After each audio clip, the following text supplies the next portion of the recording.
Bonjour, comment vas-tu aujourd'hui? Ici Sylvie Meignier de Laughing Butterfly, experte numéro 1 du burn-out chez les femmes multipotentielles. Aujourd'hui, je voulais te parler de ta valeur. Est-ce que tu connais et reconnais ta valeur? Est-ce que tu sais combien tu es un être aimable, aimé et aimant? C'est très important. Souvent, quand on fait un burn-out, on ne sait pas mettre ses limites, on ne sait pas dire non, on est souvent en train de donner beaucoup plus aux autres qu'à soi-même. Donc quelque chose que j'ai fait pour moi et que je travaille avec mes clientes, c'est vraiment de retrouver à quel point on est un être aimable et à s'accepter et à s'aimer profondément. Dans ma checklist idéale, que peut-être tu as déjà téléchargée, sinon je t'invite à le faire, je te parle de te reconnecter à ton essence, à ton âme, en faisant un exercice devant le miroir. Aujourd'hui, comme tu es en train de regarder cette vidéo, on ne va pas le faire devant le miroir, mais on va le faire en l'imaginant. Donc je t'invite à fermer les yeux, à rentrer à l'intérieur de toi quelques secondes. Et comme je sais que tu as un esprit très créatif, tu vas t'imaginer être devant un miroir et tu vas te regarder dans les yeux et tu vas sourire et tu vas prendre quelques instants pour te dire je te vois, je t'aime, je te reconnais. Et je t'invite à respirer avec ça et à répéter ça plusieurs fois à l'intérieur de toi. Je te vois, je t'aime, je te reconnais. Et j'aimerais que tu observes ce qui se passe dans ton corps quand tu fais cet exercice. Est-ce que c'est facile? Est-ce que c'est difficile? Est-ce que c'est agréable, désagréable?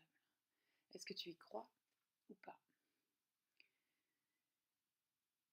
Et je t'invite à le répéter le plus souvent possible.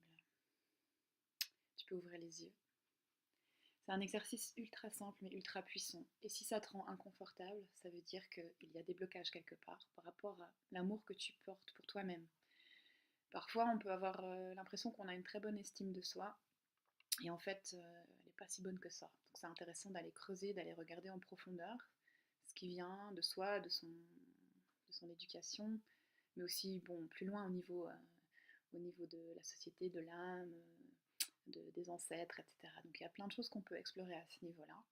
Si tu as envie d'aller plus loin, tu peux commencer par faire une liste de toutes les choses que tu aimes chez toi, au niveau de ta personnalité, de ton corps physique, de tes qualités, de tes dons, de tes compétences, des expériences que tu as vécues, etc. Essaye de faire ça en mode écriture automatique et de voir avec combien de critères tu sors. Si tu n'en as pas au moins 50, ça veut dire qu'il y a pas mal de choses à faire. Et tu peux le faire aussi souvent que possible. C'est vraiment important, c'est la base en fait de tous les mots. Quand on n'est pas assez en connexion avec qui on est et qu'on n'arrive pas à s'accepter profondément, hein, consciemment et inconsciemment, eh bien c'est là qu'en fait les choses commencent. Donc accepter, c'est aussi accepter qu'on est multipotentiel, c'est aussi accepter qu'on a fait un burn-out ou qu'on a vécu quelque chose de similaire. Et c'est accepter son mental, comme tu le sais déjà, accepter son corps, s'écouter. C'est la base en fait du processus. Tant qu'on est dans le déni ou le rejet de soi, de ses émotions, de son mental, on ne peut pas évoluer et avancer. Voilà, j'espère que ça t'a plu. Si tu as envie d'aller plus loin et que tu n'es pas encore inscrit à ma mailing list, eh bien fais-le, les liens sont en bas. Et si tu as envie de travailler avec moi, je t'invite à prendre rendez-vous pour un entretien diagnostic, un entretien de coaching, voir un petit peu si tu corresponds au type de profil que j'accompagne et faire connaissance également avec un coach de mon équipe pour te proposer quelques étapes pour ta transformation. Voilà, merci, je te souhaite une excellente journée. Ciao, ciao.